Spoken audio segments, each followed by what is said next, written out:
jawaban dari Pak Yosef. Kita menuju ke pertanyaan kedua dari Ferry Rudianto. Mohon info, apakah kita bisa menolak ketika kita disuruh dites swab oleh pihak puskesmas? Dan apakah kita bisa menolak ketika kita positif COVID untuk tidak dibawa ke rumah sakit atau tempat karantina yang disediakan oleh Pemda setempat? Memilih untuk karantina mandiri saja. Ya, Silahkan. Saya jawab nanti biar disempurnakan Pak Bernard ya. Saat ini kapasitas penyediaan negara untuk mereka yang teridentifikasi COVID itu sangat sedikit, sehingga pemerintah memberikan saran kepada masyarakat, kalau gejalanya tidak berat, isolasilah mandiri. Tetapi kalau gejalanya berat, silakan datang ke rumah sakit.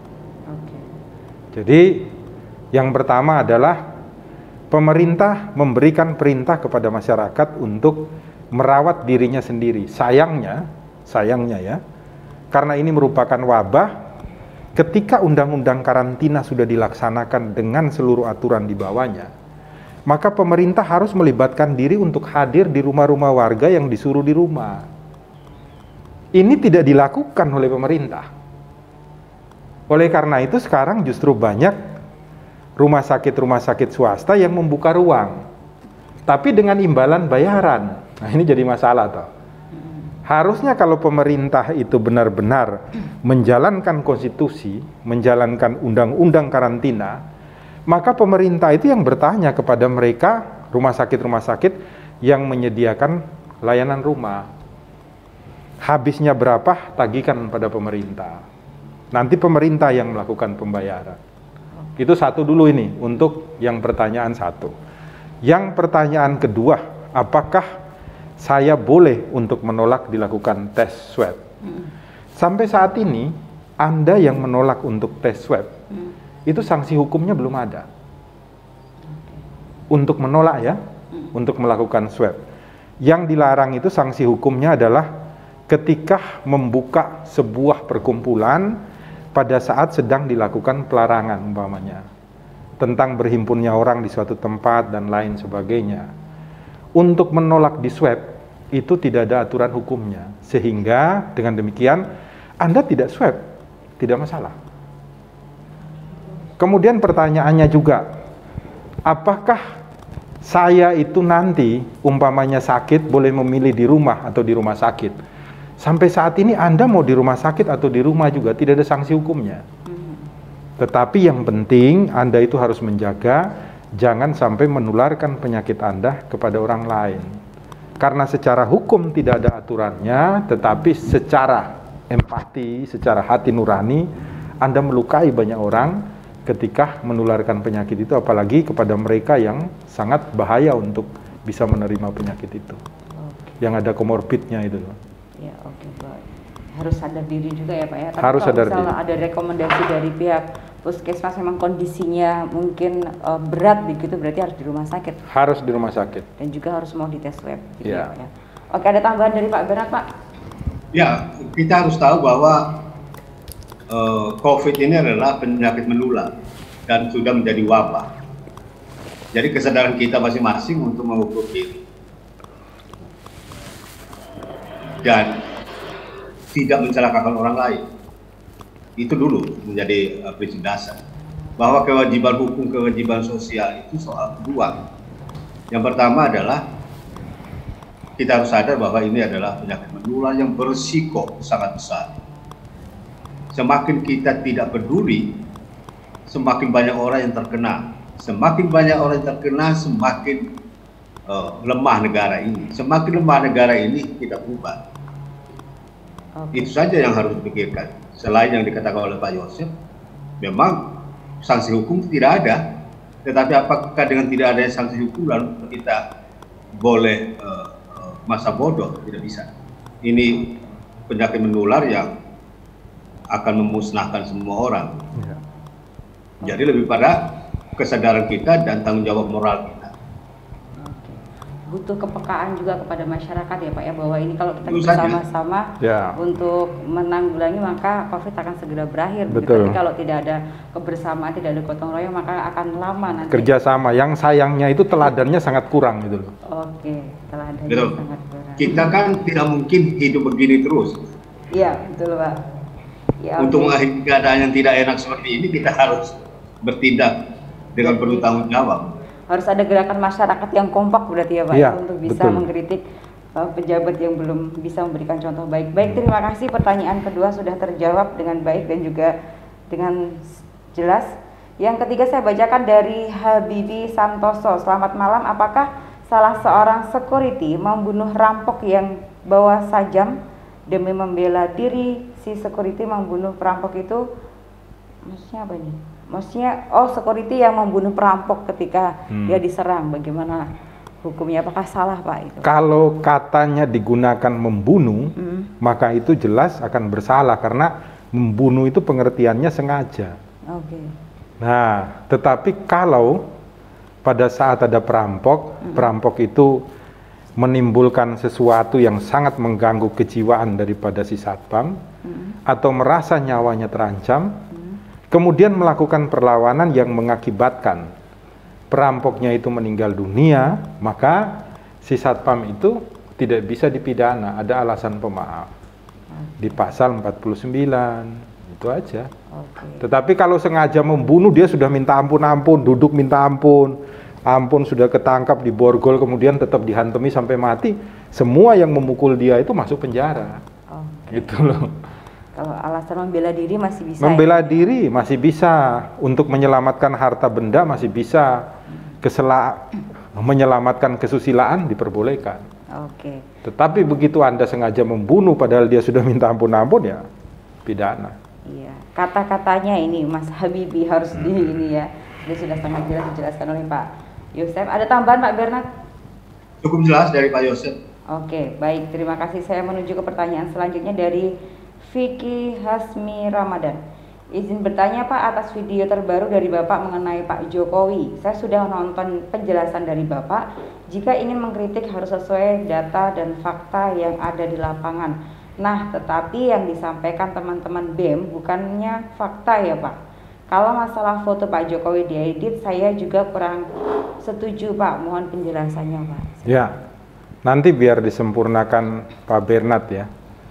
Kritik itu harus pada tempatnya, pada saatnya, dan tepat gitu loh. Nah, kritik terhadap pemerintah itu sangat perlu, tetapi pujian itu juga perlu ketika mereka melaksanakan kewajibannya dengan baik. Jadi balance itu loh. Nah, ketika kita memberikan kritik, kalau hanya kritik itu anak SD saja juga bisa gitu loh, bahwa Pak, kamu keluar kok enggak pakai baju, malu dong. Itu dia kritik bisa, tapi apakah dia mampu untuk memberikan saran, memberikan jalan keluar, itu yang paling penting. Apalagi kalau kritik itu dilakukan oleh kaum intelektual, kaum cendekiawan. Nah, mahasiswa harus tampil memberikan contoh. Jangan mencontoh para cendekiawan yang sering di TV hanya mengkritik tapi tidak memberikan jalan keluar. Bahkan kritik itu sudah menjurus kepada caci maki. Itu sudah tidak benar dan tidak pantas, tidak patut di Indonesia. Oleh karena itu, yang saya kritik dari BEM, UI, itu hanya mengenai gambar presiden yang dikasih mahkota. Karena mereka kaum intelektual, kalau sudah membuat seperti itu, anak-anak kecil nanti, ya, di pinggir-pinggir kota dan lain sebagainya akan berani gitu. Fotonya presiden digambari rupa-rupa dan lain segalanya. Kan ini tidak patut, tidak pantas, tidak layak. Bayangkan kalau orang tua Anda sendiri dibuat seperti itu gitu loh. Kalau Anda kritik silahkan, kritik mereka juga pas kok. Mengkritik Jokowi yang banyak janji-janjinya tapi meleset semua boleh, sambil memberikan jalan keluar supaya rakyat itu memahami secara benar itu loh. Oh, caranya mengkritik itu seperti ini. Di samping ngomong, kita memberikan jalan keluar. Itu aja. Jadi saya itu sepakat, saya tidak bekerja sama Jokowi kok.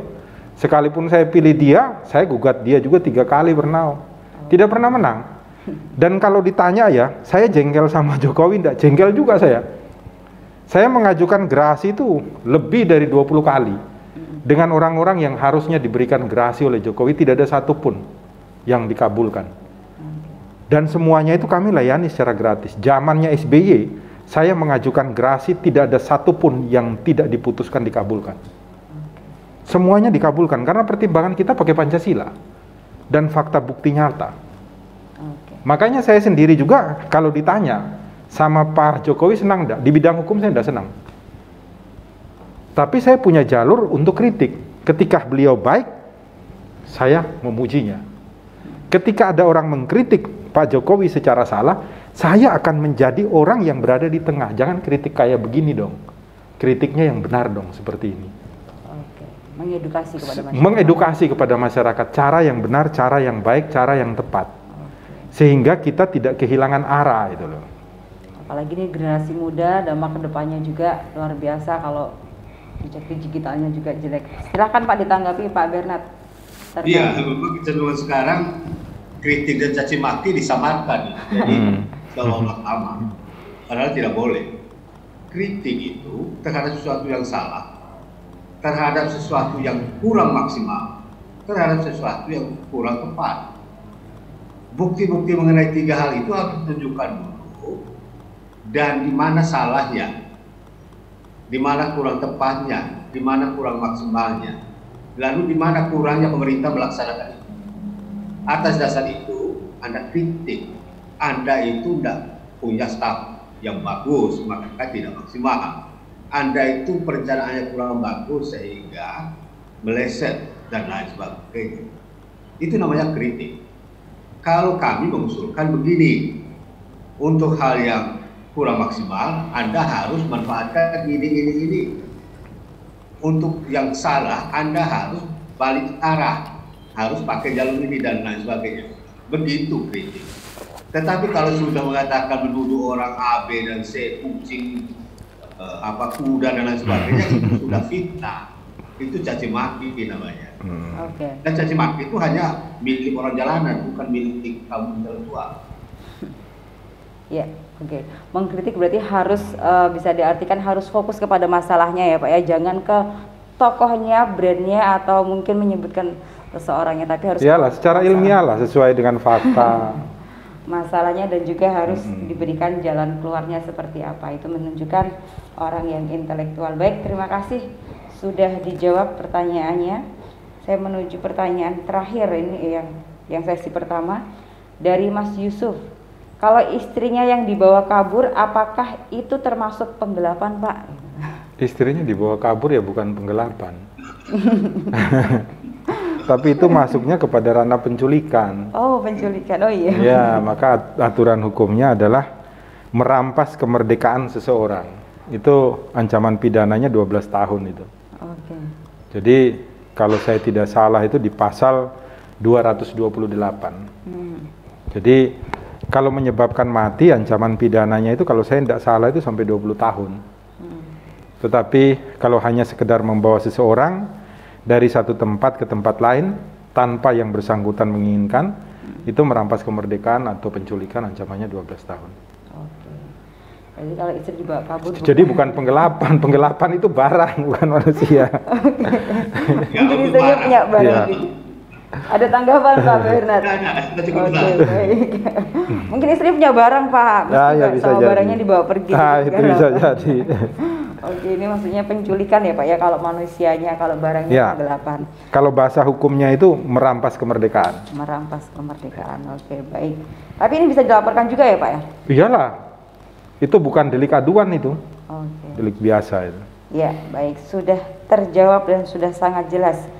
Baik, ini saya juga akan membahas untuk tema kedua. Saat ini kita juga sedang memasuki PPKM darurat ya Pak ya, kalau istilahnya.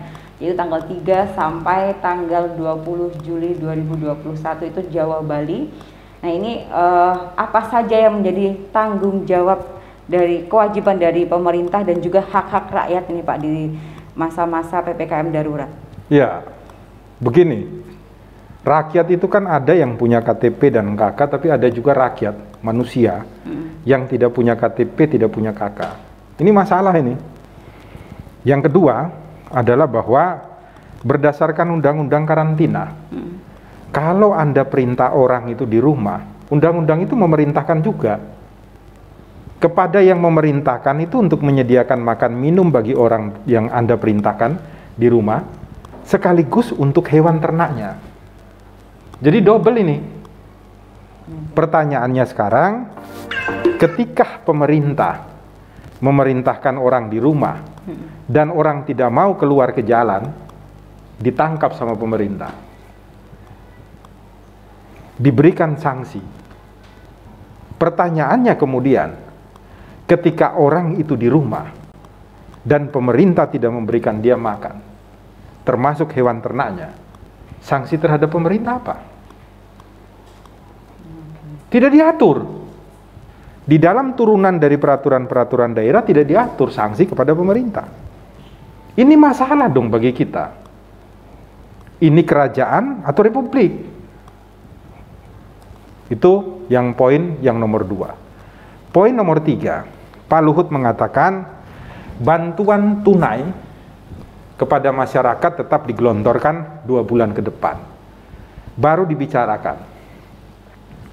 Orang Indonesia banyak yang kerjanya harian.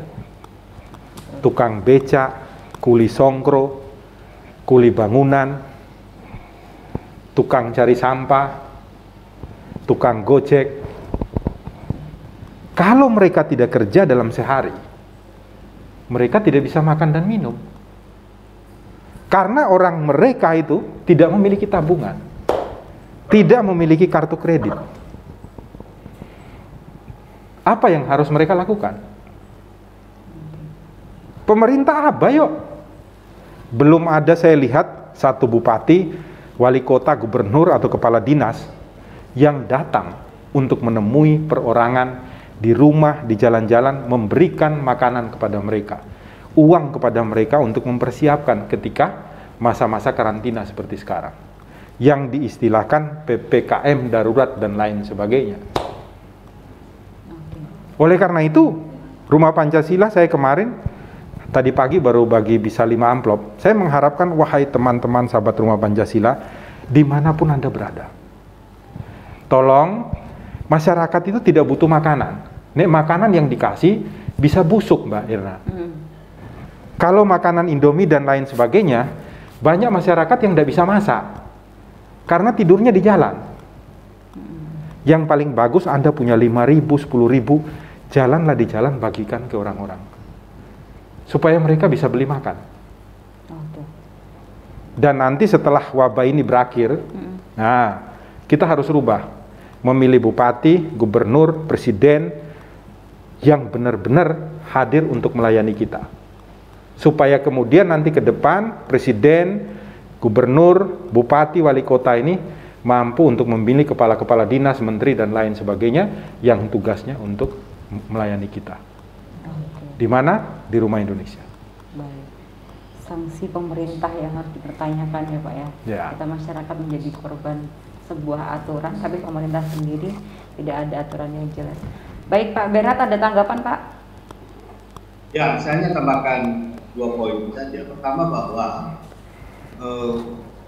dengan munculnya varian baru Delta, ini memang diperkirakan itu sangat serius dan lebih berbahaya dari yang pertama. Oleh karena itu langkah darurat seperti ini menjadi hal yang tak terelakkan. Kalau dalam bahasa etikanya, jahat tapi apa boleh buat. Nengok kiri nengok kanan sama bahaya. Jadi memang kita harus mengambil tindak sebelum kejadian yang lebih besar muncul. Itu yang pertama. Yang kedua, momen-momen seperti inilah diuji semangat kegotong royongan kita sebagai orang Indonesia yang selalu bangga dengan gotong royong. Jadi contoh seperti yang dilakukan oleh Rumah Pancasila ini mestinya menjadi semacam model untuk dilakukan oleh orang lain yang masih punya persediaan. Karena tidak semua orang Indonesia miskin. Ada yang sangat kaya raya, ada yang sangat kaya, ada pejabat-pejabat yang punya tabungan seperti yang tadi disinggung oleh Pak Yosef. Kemana mereka itu? Jiwa gotong royongmu, Indonesiamu di mana? Jadi sebenarnya itu segi moralnya. Dalam menghadapi jahat apa yang kau berbuat, pilihan yang paling logis adalah ambillah kebijakan yang paling kecil risiko.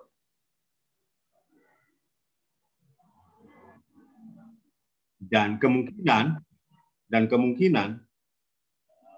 inilah pilihan satu-satunya yang paling logis yang diambil oleh pemerintah. Karena kesalahan sejak awal pemerintah tidak berani mengambil tindakan tegas. Dan masyarakat pun melawan pemerintah gitu. Coba bayangkan demo-demo dalam jumlah ribuan orang dengan berbalut agama membuat pemerintah dan aparat tidak bisa berbuat apa-apa di saat seperti ini.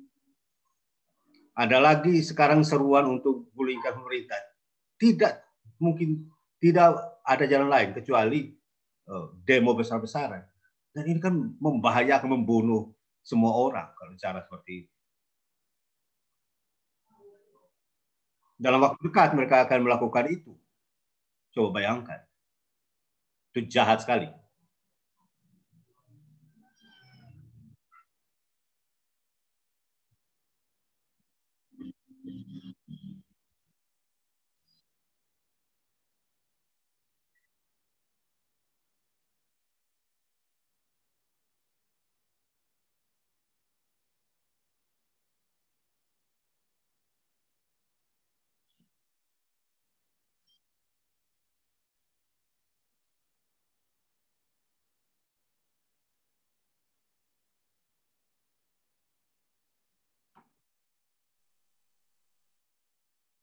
Diberikan kepada mereka yang berkumpul lebih dari 3 orang dan harus sudah ada aturannya. Jadi kalau yang belum ada aturannya, kepolisian tidak akan mengambil tindakan hukum apapun.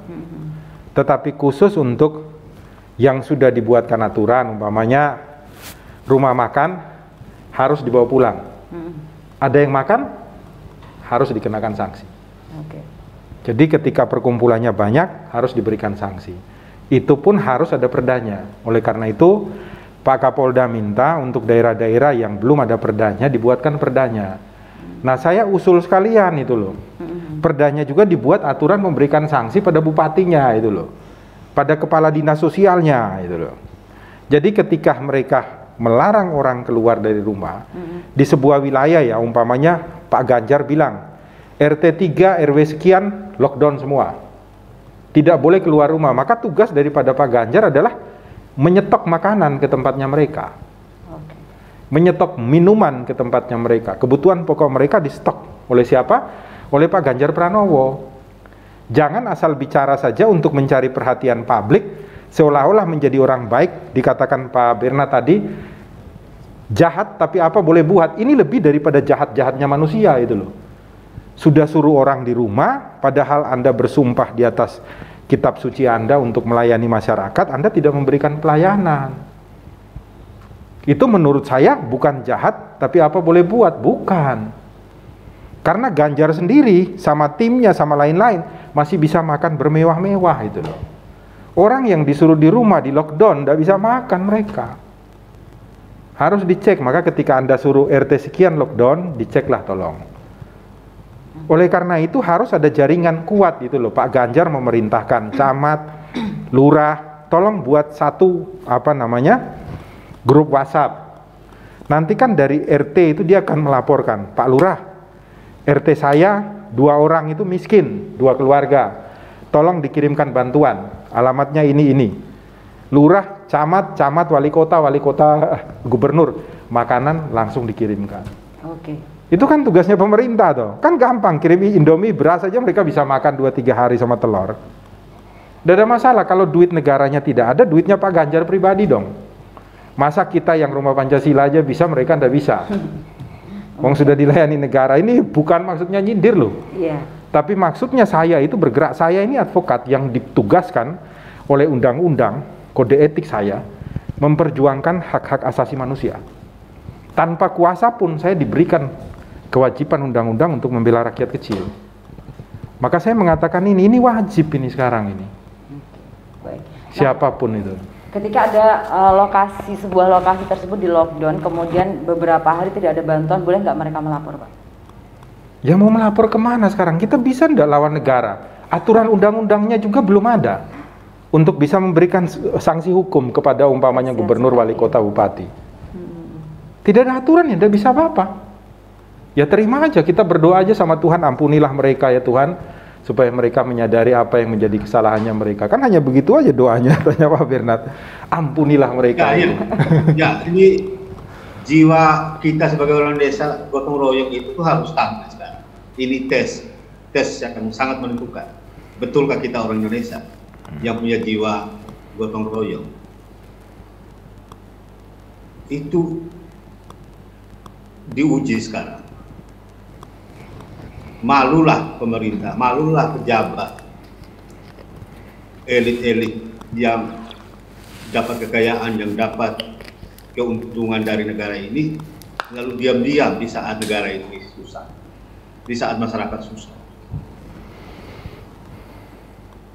Kanan kiri kita harus kita tengok, mereka makan hari ini.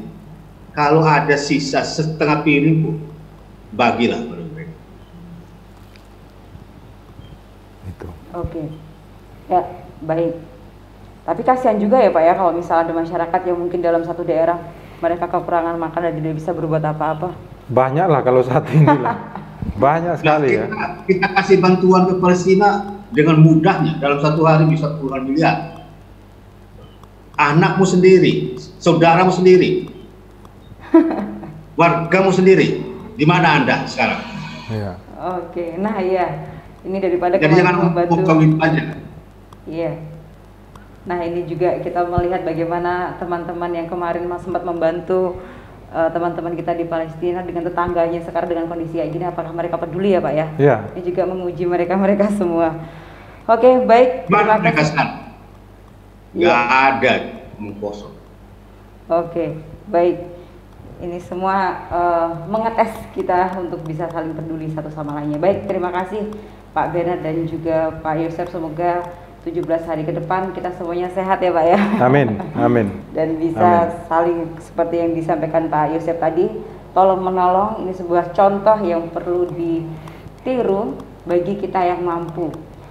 Oke, tapi kalau misalnya masyarakat nih Pak yang nggak bisa makan begitu terus, nanti lapor ke Rumah Pancasila didatangin ya Pak ya? Untuk wilayah Semarang kami datangi. Oke. Kami datangi. Jadi di DM aja, nanti dari teman-teman mereka ngasih tahu saya, nanti saya suruh kirim. Oke. Wilayah Semarang ya. Untuk wilayah Semarang, kalau teman-teman mengetahui ada Semarang kota maksudnya, bukan kabupaten. Oh iya, oke. Kota Semarang. Kota Semarang. Karena lokasinya juga aksesnya kalau untuk berkunjung nanti ini ya Pak ya. Ada aturan-aturan sendiri kalau masuk ke daerah lain. Baik, untuk masyarakat yang mungkin nanti di masa-masa PPKM darurat ini ada sesuatu yang mungkin ada tetangga Anda yang memang benar-benar tidak mampu untuk menjalani kesehariannya, mungkin bisa menyampaikan informasi kepada kita ya Pak. Informasi ke Rumah Pancasila nanti saya kirim Mas Trisno mereka untuk bisa nanti langsung turun ke lapangan. Oke. Untuk melakukan pengecekan dan memberikan bantuan ketika benar-benar faktanya membutuhkan. Oke. Baik, setidaknya apa yang disampaikan hari ini bisa menyejukkan teman-teman saudara-saudara kita khususnya di Kota Semarang.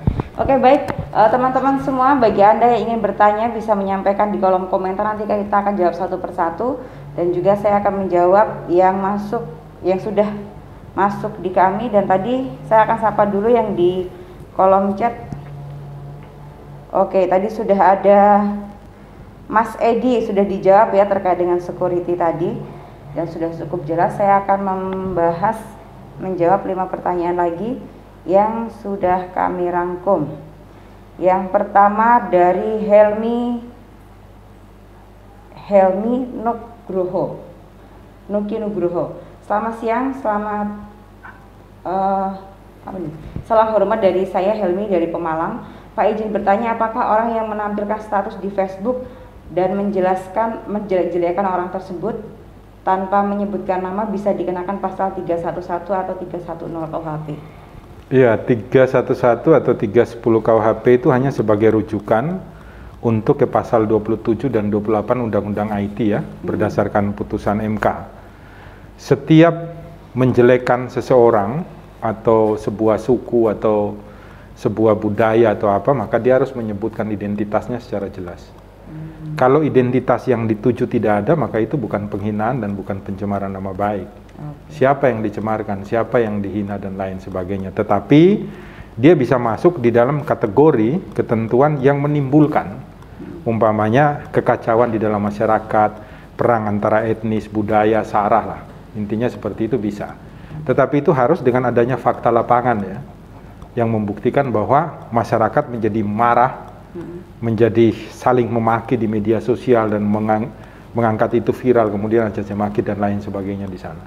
Selama itu tidak, maka tidak bisa. Baik penghinaan juga tidak masuk, pencemaran tidak masuk, yang menimbulkan kekacauan di dalam masyarakat juga tidak masuk. Oke, baik.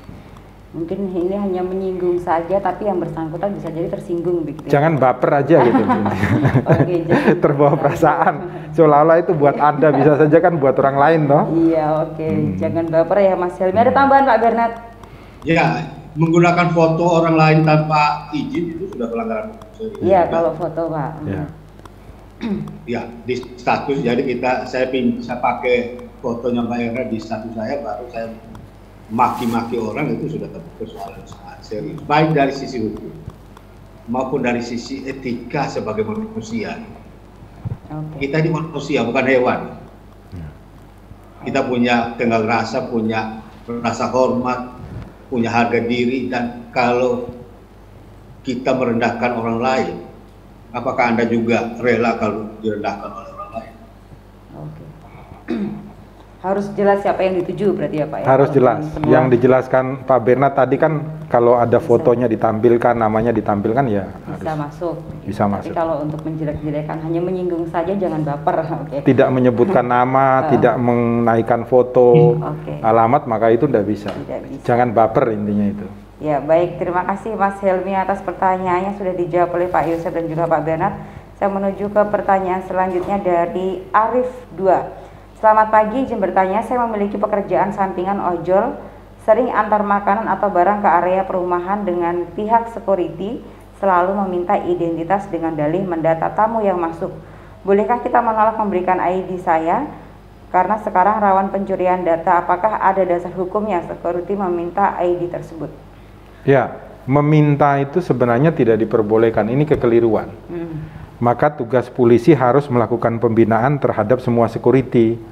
Karena untuk menjadi security itu dilatihnya di kepolisian. Setiap orang yang masuk boleh aturan menunjukkan identitas. KTP-nya itu nanti dicatat atau difoto aja. KTP-nya harus dikembalikan. Tidak boleh ditahan. Karena surat itu sebagai tanda identitas yang bersangkutan. Tidak boleh ditahan oleh siapapun. Hanya untuk mengetahui, oh identitasmu ini.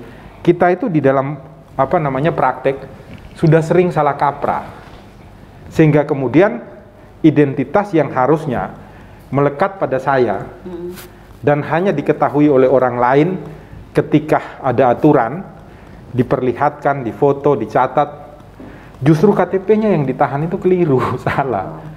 Jadi cukup dicatat atau difoto, KTP-nya harus dikembalikan untuk saya bawa. Sehingga kalau tiba-tiba di dalam ruangan tersebut ada kecelakaan atau saya kenapa-napa, identitasnya ada.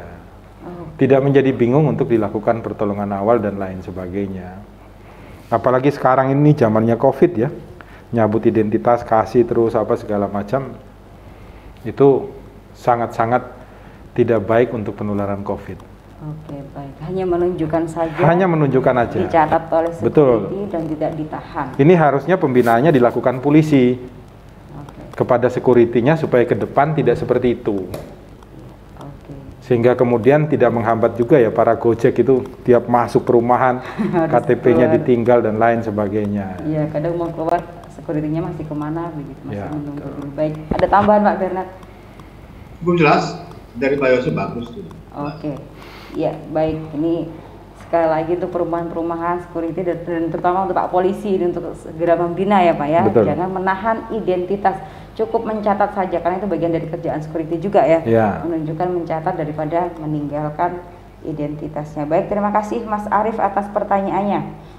Saya menuju ke pertanyaan selanjutnya yang ke-8 dari YH inisial. Selamat sore Rumah Pancasila, gimana kalau saya sudah terlambat pembayaran angsuran lebih dari 1 tahun dan saya tidak pernah diberi surat teguran maupun surat pemberitahuan keterlambatan dari leasing? Gimana saya menyikapi hal ini? Apakah kendaraan motor saya dapat ditarik di jalan? Terima kasih. Ditarik di jalan bisa, asal yang melakukannya itu adalah jurusita pengadilan didampingi Kepolisian Negara Republik Indonesia. Itu ketentuan Undang-Undang Fidusia. Dan ketika sudah lebih dari 1 tahun, itu sebenarnya sudah terjadi penggelapan. Karena kendaraan tersebut bukan milik Anda itu loh. Semua perjanjian fidusia, perjanjian leasing, perjanjian kredit, barang bergerak itu bunyinya selalu seperti itu. Hanya saat ini Anda masih selamat karena kreditur itu belum melakukan tindakan terhadap Anda selaku debitur. Tetapi suatu saat ketika dilaporkan oleh kreditur, ya Anda kena pidana. Kalau itu sudah didaftarkan untuk keluar akta fidusia, dia kenanya undang-undang fidusia penggelapannya.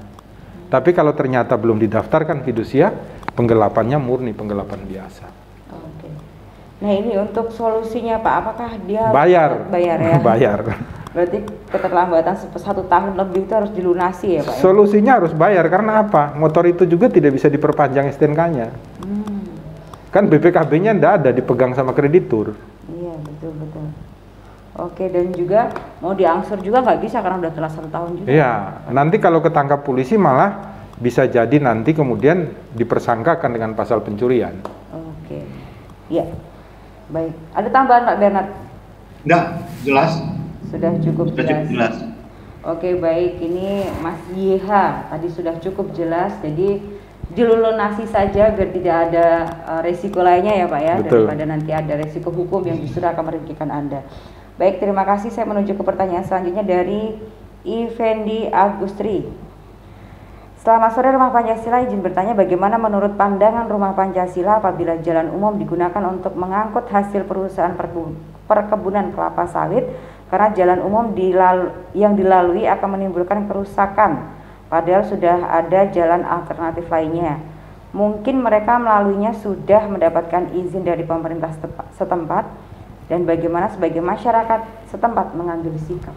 Ya, namanya jalan umum berarti diperbolehkan untuk dipergunakan oleh siapapun. Tapi di tiap daerah itu ada aturannya. Umpamanya ya, di wilayah Semarang, truk boleh jalan setelah jam 8. Kenapa setelah jam 8? Supaya tidak mengganggu orang sekolah, kerja, dan lain sebagainya. Kemudian nanti sore jam berapa truknya tidak boleh jalan, jam berapa tidak boleh melewati daerah kota, bolehnya jam berapa, itu untuk menghindari kemacetan. Tetapi ada juga truk-truk yang diperbolehkan dengan izin khusus. Yang memberikan izinnya siapa? Ya, DLL AJR atau kepolisian. Karena apa? Karena stok yang dibawa kendaraan tersebut dibawa untuk diserahkan di suatu daerah yang mana harus melewati jalan tersebut, tidak ada jalan lain. Maka itu diperbolehkan. Tetapi khusus untuk jalan umum semuanya diperbolehkan. Untuk truk-truk itu nanti ada semacam pemberhentian untuk menghitung tonase yang dibawa. Kalau tonase yang dibawa itu melebihi ketentuan, melalui jalan tersebut nanti dikasihkan denda. Karena melebihi tersebut akan membuat jalan cepat rusak, maka mereka akan didenda. Jadi ingin saya katakan bahwa truk pengangkut bahan-bahan tersebut diperbolehkan untuk masuk dengan izin tertentu.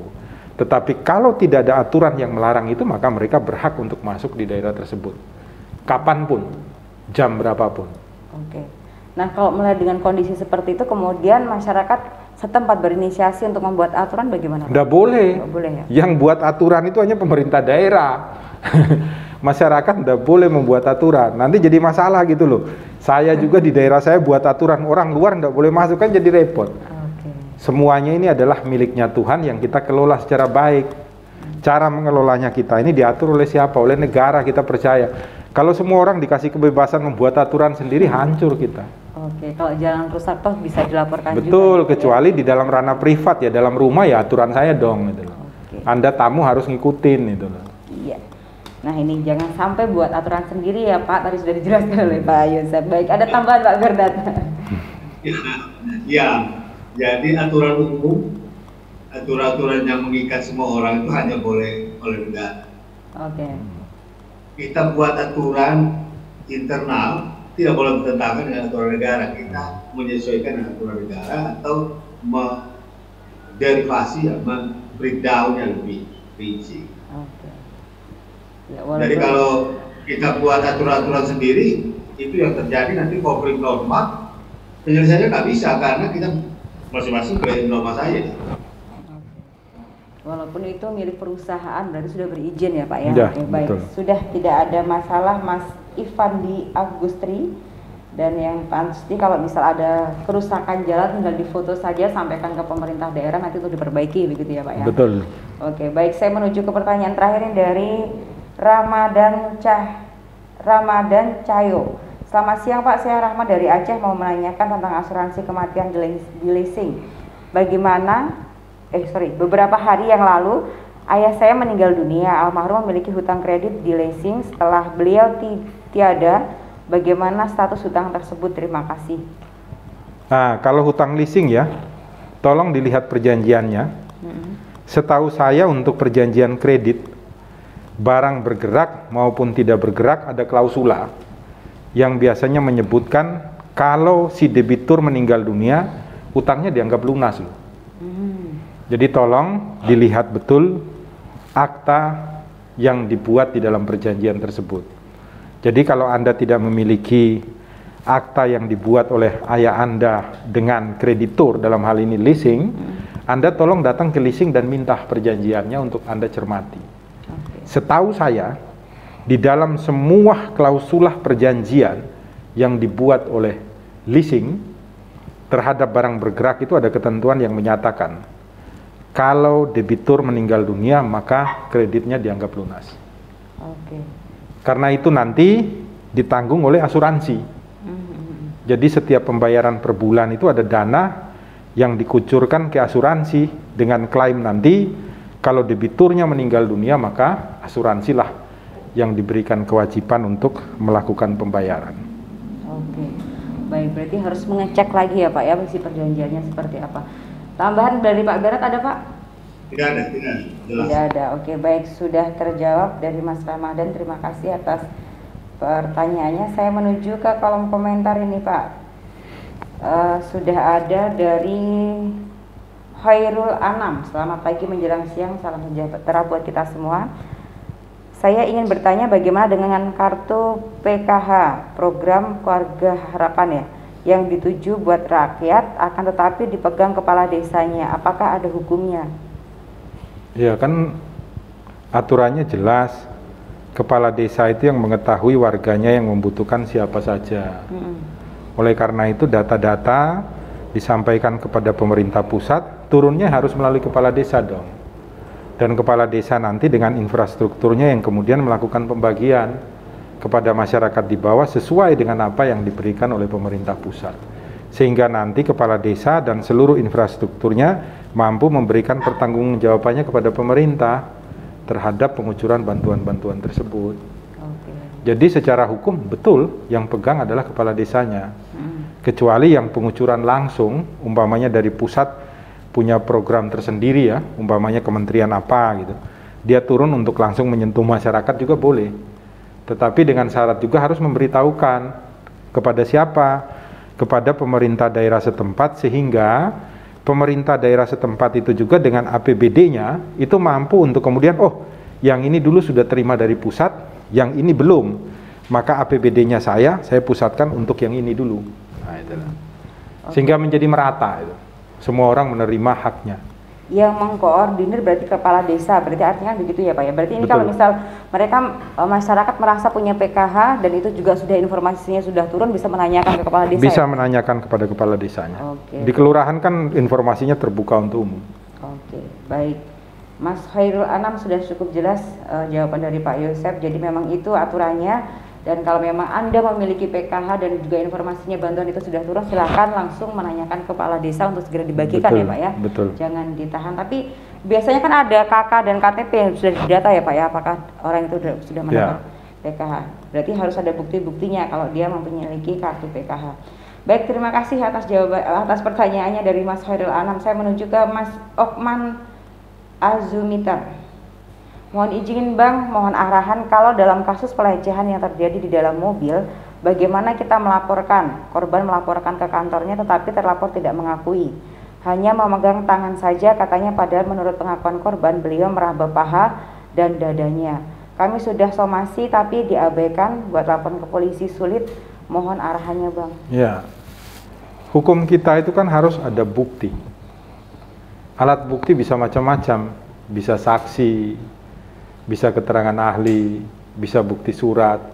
Surat itu juga bisa nanti bukti umpamanya foto dan lain sebagainya yang di print out. Kemudian bukti elektronik, umpamanya pesan-pesan yang bernada nakal, yang pesan-pesan itu berisi pengakuannya dia tentang apa yang dia lakukan di dalam mobil dan lain sebagainya. Kemudian keterangan daripada si pelaku tersendiri. Nah, kalau ternyata tidak ada alat bukti, menjadi bahaya ketika Anda melakukan pelaporan kemana-mana. Karena orang yang dilaporkan tersebut nanti memiliki hak secara hukum untuk melaporkan balik dengan penghinaan atau pencemaran nama baik gitu loh. Diaturnya di mana? Di 317 sama 318.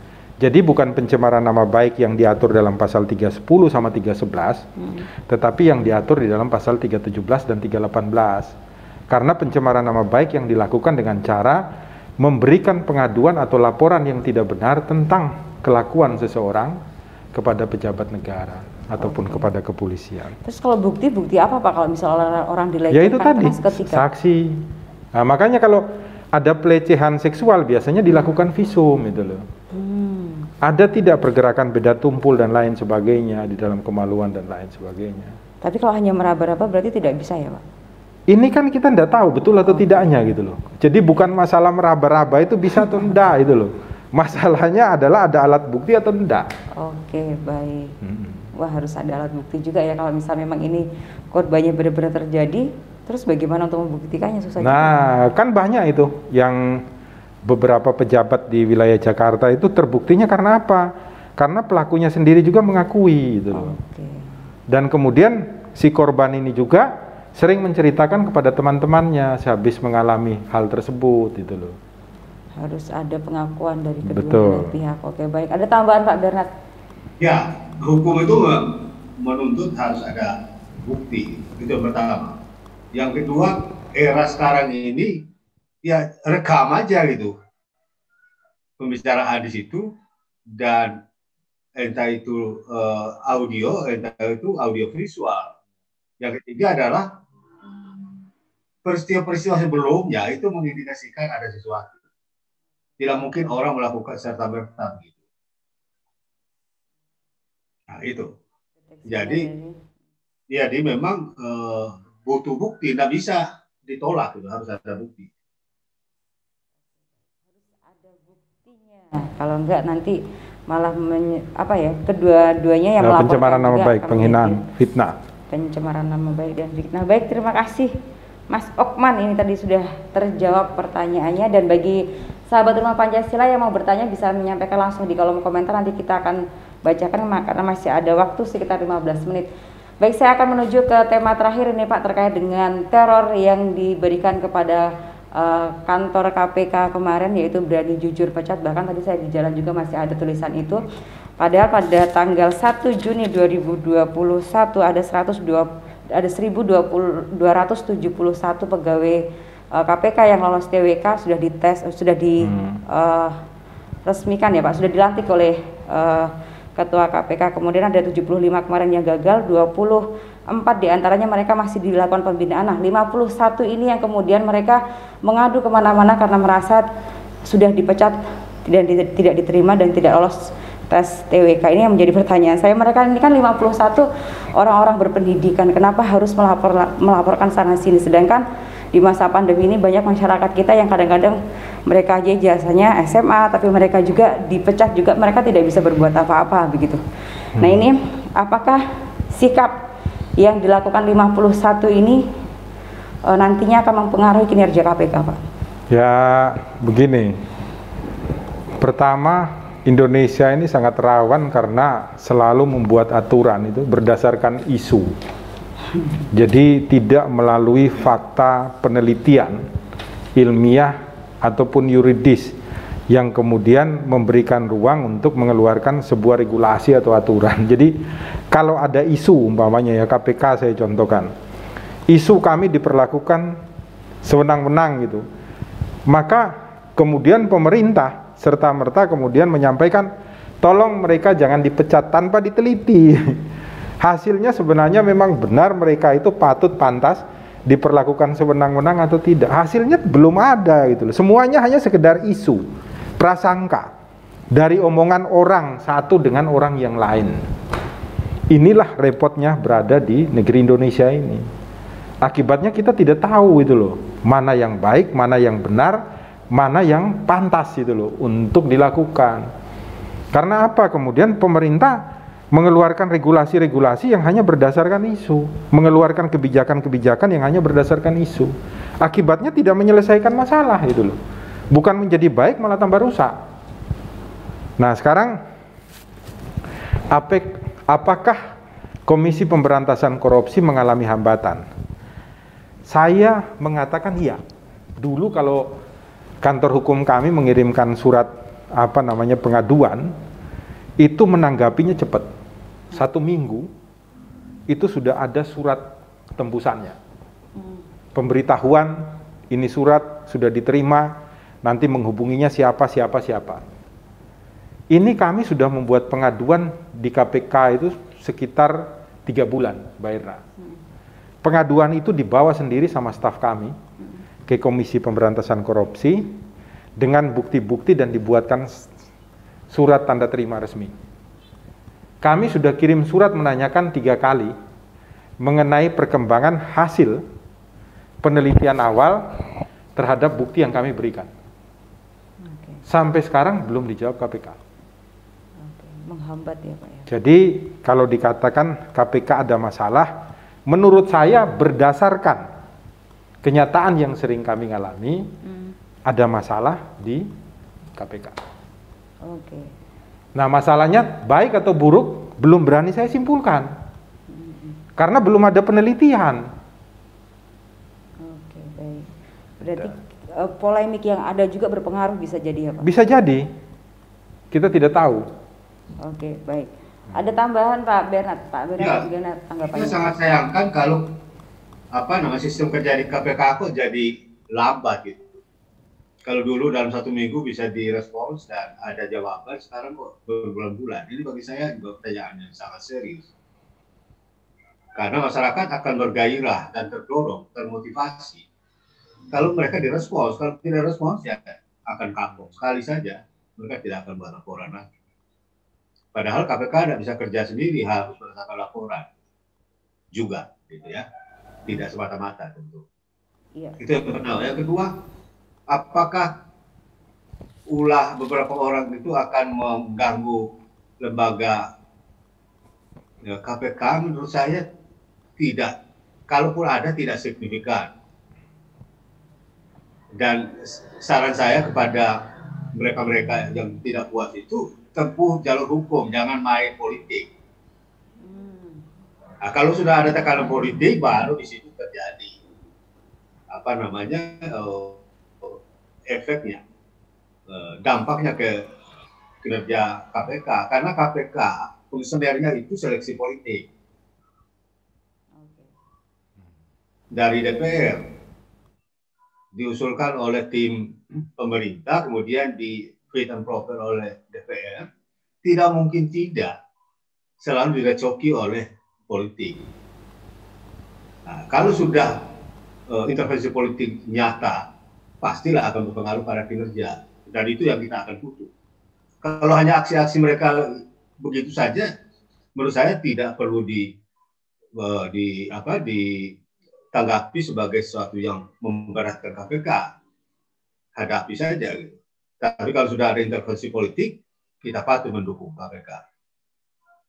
Tadi juga disampaikan oleh Pak Yosep sempat menyampaikan butuh ada keterbukaan dari KPK. Berarti ini artinya mereka yang 51 ini butuh keterbukaan juga, Pak. Hasilnya seperti apa begitu? Harus terbuka. Ya, kalau yang buat 51 menurut saya tidak butuh keterbukaan, mereka harus menerima dengan lapang dada. Oke.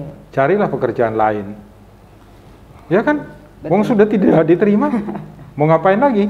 Oke. Anda bisa melakukan pemberantasan korupsi dengan cara lain, seperti yang didirikan oleh Bonyamin, Maki, melakukan upaya-upaya di luar itu loh.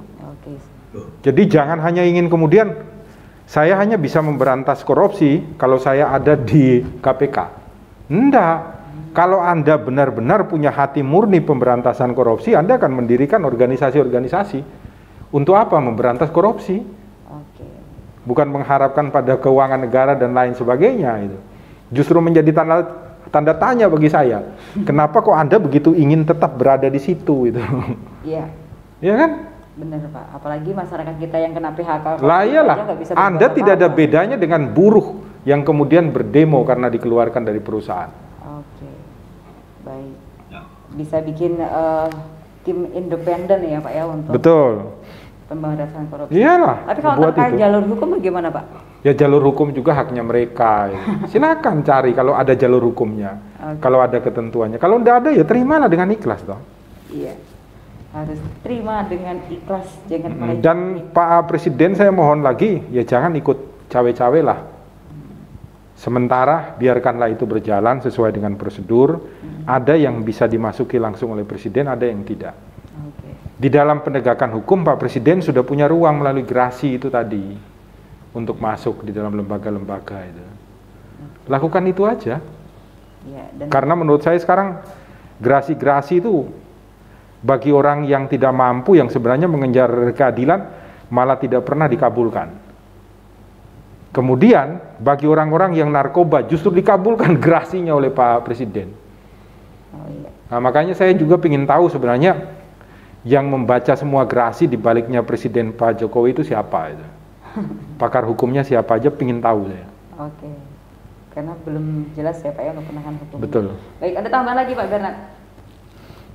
Ya, yang kita khawatirkan sekarang hadirnya Komisi Hak Asasi Manusia, Komnas HAM gitu. Saya tidak punya informasi yang cukup signifikan. Dasar apa Komnas HAM memandang ketidaklulusan orang-orang itu sebagai pelanggaran HAM? Jadi ini juga aneh-aneh. Karena ada yang melaporkan ke sana, Pak. Padahal ada banyak korban seperti yang terjadi di Poso, kemudian penutupan tempat ibadah, pelarangan dan mengganggu orang beribadah, itu kan jauh lebih signifikan sebagai pelanggaran HAM ketimbang orang yang tidak lulus selalu dianggap sebagai pelanggaran HAM. Ini lembaga-lembaga negara juga menjadi pertanyaan buat kita. Komitmen mereka pada negara ini, pada kebenaran itu seperti apa? Jangan sampai melakukan langkah-langkah politik yang tidak searah dengan prinsip-prinsip dalam negara itu sendiri. Mereka diberi kewenangan khusus untuk mengusut pelanggaran HAM. Kalau orang tidak lulus, apa itu pelanggaran HAM? Ya. Maka akan banyak sekali orang yang akan diusut hanya karena alasan orang tidak lulus mengadu ke Komnas HAM. Itu kan aneh. Nanti jangan-jangan ini masa-masa tes CPNS nggak lulus juga mereka pada mengadu ke HAM. Oh iya. Loh, yang paling ada orang yang akan melakukan pelaporan ke Komnas HAM. Oke.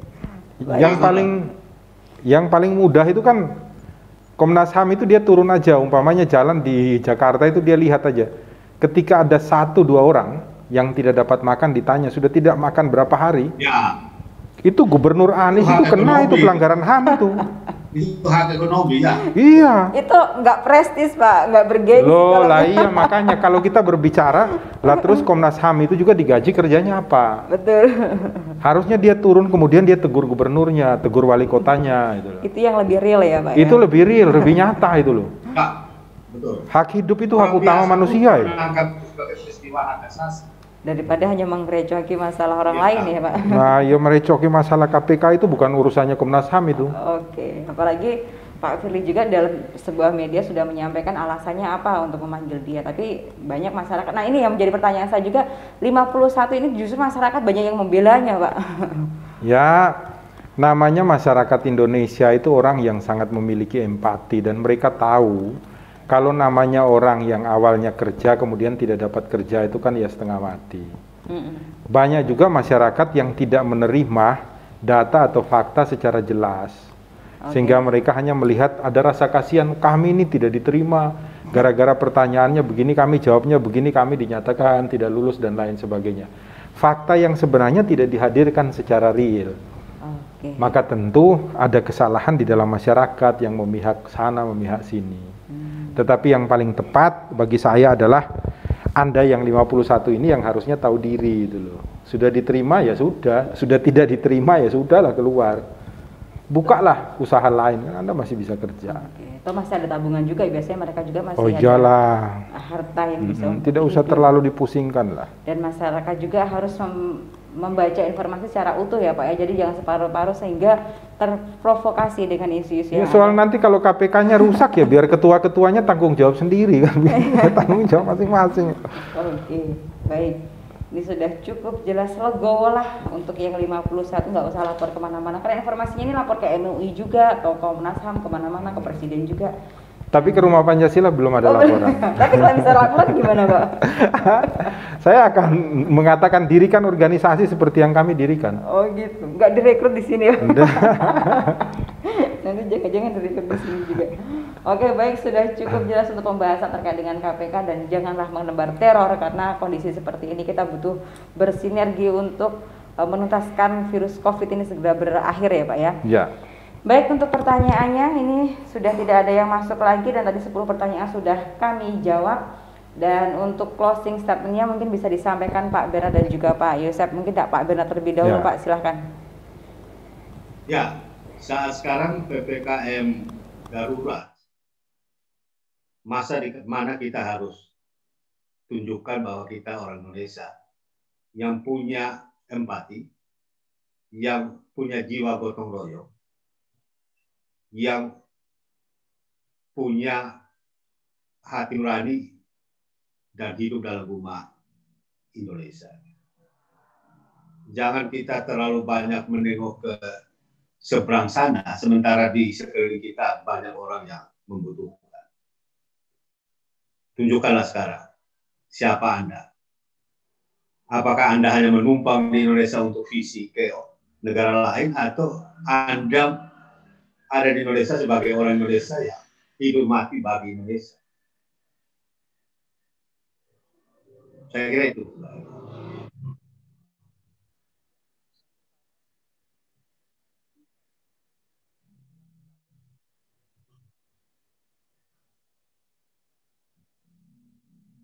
Yang diberikan Tuhan dan mungkin menjadi haknya mereka. Tolong di DM ke Rumah Pancasila, nanti Mas Tafsir ya. Sama teman-teman tolong nanti saya berikan amplop mungkin sekitar 50 disiapkan untuk datang dan dipertanggungjawabkan. Dengan foto dan lain sebagainya. Itu yang pertama. Yang kedua, kami dari Rumah Pancasila mendoakan yang terbaik bagi seluruh sahabat Rumah Pancasila yang mungkin saat ini sedang mengalami sakit COVID-19 atau keluarganya sedang sakit COVID-19 agar segera dapat sembuh, dipulihkan kembali untuk bisa berpartisipasi membangun Indonesia lebih baik. Dan juga bagi seluruh sahabat Rumah Pancasila yang saat ini berada dalam kesusahan karena usahanya dan lain sebagainya berhenti akibat COVID, kami juga doakan yang terbaik. Semoga nanti setelah tanggal 22 usahanya dapat bangkit kembali, pekerjaannya dapat bangkit kembali. Amin. Ya, ini menjadi harapan kita bersama, kita bisa bergotong royong walaupun tidak harus berjabat tangan ya Pak ya karena pembatasan. Dan tentunya doa terbaik untuk kita semuanya selalu sehat dan tentunya sehat teruslah pokoknya ya Pak untuk bisa fighting hidup ini. Baik, terima kasih Pak Yosep dan juga Pak Bernard via Zoom yang sudah bergabung dalam diskusi kita siang hari ini, yaitu acara Q&A, dan kita akan hadir 2 minggu mendatang Dan tentunya bagi Anda yang mau bertanya bisa menyampaikan langsung di kolom komentar atau via DM. Nanti kita akan pilih pertanyaan yang memang harus kita jawab dan juga akan dijawab oleh Pak Yosef dan juga Pak Bernard. Baik, terima kasih. Terima kasih Pak Yosef. Sama-sama. Salam Pancasila. Salam Pancasila. Pancasila. Selamat siang Pak Yosef. Selamat siang Pak Bernard. Pak.